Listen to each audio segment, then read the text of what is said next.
As a watch reviewer, as somebody who has a YouTube channel, my job's very simple. I'm here to tell you guys about watches, the stuff that gets sent out to me, the stuff that I buy, the stuff that I review. I'm here to tell you straight out what I think of these watches. And you know what? There's backstories. I can tell you, I can go into depth and tell you exactly how this watch came to pass. We can do a 30-40 minute video, but I'm not going to do that. You see, I encourage you guys, get on Peren's website and have a look at how this watch came to pass. And quite an interesting design. For me personally, I'm more keen and more interested in the watch itself, in what I have in the hands, its design, its language. I love what I'm seeing. Now, there's plenty of flaws, there's plenty of negatives that I found in this particular watch and in every watch, and I'm going to share that with you guys. But overall, the look and the design language, I'm really liking what's coming out of this company here. Now, one of the first things that you've probably noticed about this watch is the bezel. You notice that the bezel is black. It's actually PVD coated, stainless steel insert. It's a 12-hour timing bezel. Really nice. And the reason I'm drawn to watches like this, I'll show you something. I've actually got a Mueller Glassut there. I love this watch. It's got a black rubber bezel. This is a SAR rescue timer. This is coming out of Germany. I love watches like this. They're different. They're toolish. They're very specific. And for me, this thing here, it's a 39 mil, and I'm loving the design language. Now, like I said, there are some negatives that I'm going to speak about with this watch, as there are with all watches. And you probably saw the pop-up at the start of the video. Peren have sponsored this video, however, that will not influence my review. For those who know me, they know that I'll tell you guys what the faults are, what I don't like as design hues, and what I do love. So let's get straight stuck into it, guys. What we have, what I measure is a case diameter of 39 millimeters exactly. We have a case height of 12.7 mil. The lug-to-lug distance comes in at 48.9 mil and a lug width of 20. Now, the extended lug-to-lug distance is 54 millimeters because the bracelet on this has male end links.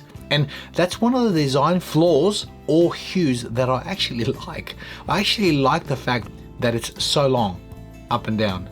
And even for those who remember last year, I had a Fortis F39 that had extended lugs as well, and I love that watch, and I sort of regret getting rid of it. And the viewer that's probably going to be watching this, I won't mention his name, he's got it, he actually bought it off me, and look, enjoy it and wear it in good health. It's a great watch, it's a great looking watch. So things like this with design elements that are different, that are more appealing to an older style, I really like. So, but getting back onto this, that crown is a 6.8 millimeter crown, signed, as well as beautiful knurling, and the weight comes in at 162 grams, size to my 18 centimeter wrist.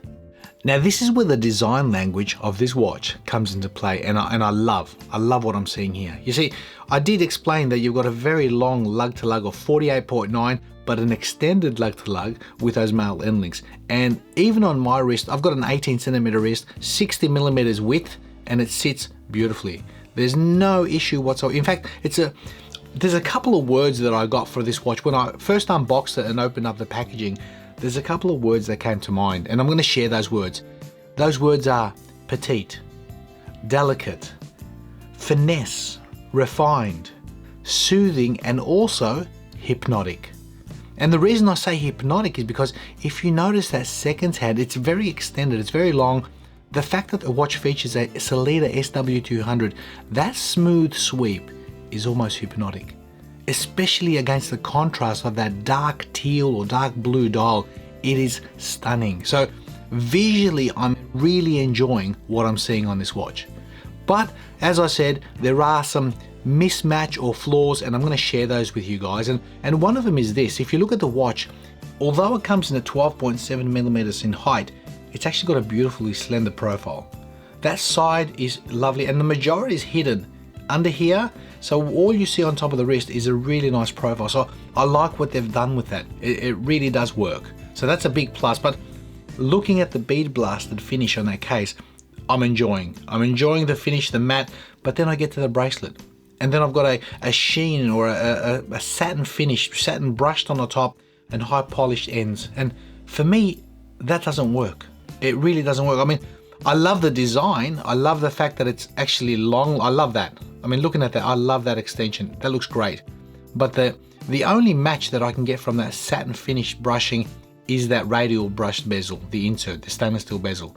And it would have been nice to sort of, how can I put it, maybe marry up the fact that you've got a bead blasted case and make it match accordingly. That's one of my biggest gripes of this watch. Although I do love the design language, I don't like the fact that there's a mismatch in the finishing of the case and the actual bracelet itself. But let's move on. The watch features a Sellita SW200. It's in-house regulated, so they regulate these watches before they send them out. We'll unscrew that crown. It pops out, as you can see, 2 clicks, and we can hack that movement and we can adjust the time. There you go. Push that in, the movement starts. The winding experience is really nice, and the latch down experience is absolutely fantastic. Buttery smooth, it latches on first time. You've got your 200 meters of water resistance. So technically speaking, the watch, look, I can feel it's built well. I told you that word. It's refined, it's finesse, it does feel it, I can feel it. You also have a date wheel at the 3 o'clock if you notice, and it's a color match date wheel. So I think design language, they've really thought this thing out. They've really sat down and thought this watch out, and it shows, it really does. Moving on to that bezel, as you can see, it's a 120 click unidirectional. It's a dual time zone, so 1 to 11, as well as an inverted triangle at the 12. Let's have a feel of the action. Very positive, very crisp. It's a confidence inspiring bezel, very nice. In fact, I like it because it's very toolish. I really love the design language. So you can see I'm excited, guys, about the watch. Again, not without its flaws, but I'm excited nonetheless because it really is speaking a nice design language to me. Now, looking at that dial, as you can see, it's a dark blue or a dark teal. It's matte. The contrast against those hands, markers, exceptional. The legibility has been wonderful. I've really enjoyed what I've seen out of this. But one of the big letdowns is that lume. You got Super Luminova BGW9, and I just feel that it would have been great to have more application. As you can see, it's bright, it's legible, but it doesn't last. Those indices seem to be very similar shape and design to a Tudor Pelagos, but much smaller. So I think slightly bigger plots, slightly bigger hands, more lume surface area would have really benefited this watch. That's a potential flaw. Now the glass on this watch is a flat sapphire crystal, as you can see. It's got AR coating on the underside. Again, there hasn't been legibility issues. The fact that you've got white, stark white hands against a very dark matte dial, it looks great and it works well. Let's get back onto that bracelet, guys. As you can see, male end links, which extend that length to 54 millimeters. Some guys are already disappointed. For me, I love that. I love it. I think that's what makes this watch. That's what makes this watch look so nice. The slender appeal, the extension of those lugs, love it.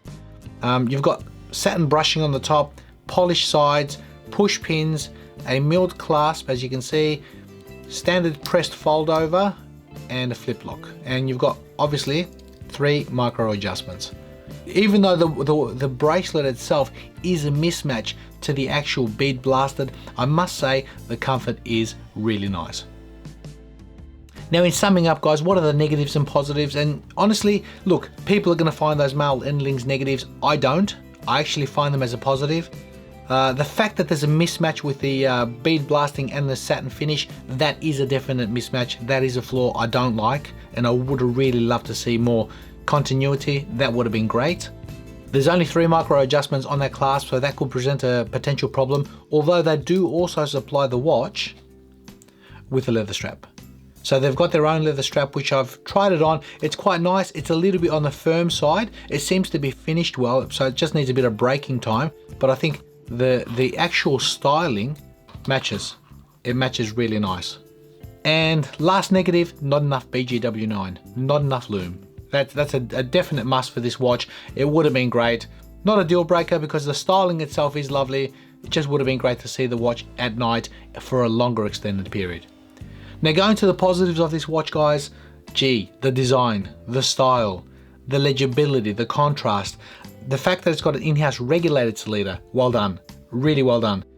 That crown and bezel combo, fantastic. The knurling, the PVD coating, the crown itself is lovely at 6.8 mil, really easy to operate, really smooth. The long extended seconds hand is exceptional with that arrow at the end. I love it. Seriously, it's hypnotic. It really is, guys. It's so nice to look at. It's soothing. It's obviously having a 28,800 vibrations per hour. The sweep is smooth. It just seems to slow down. It's a really nice look.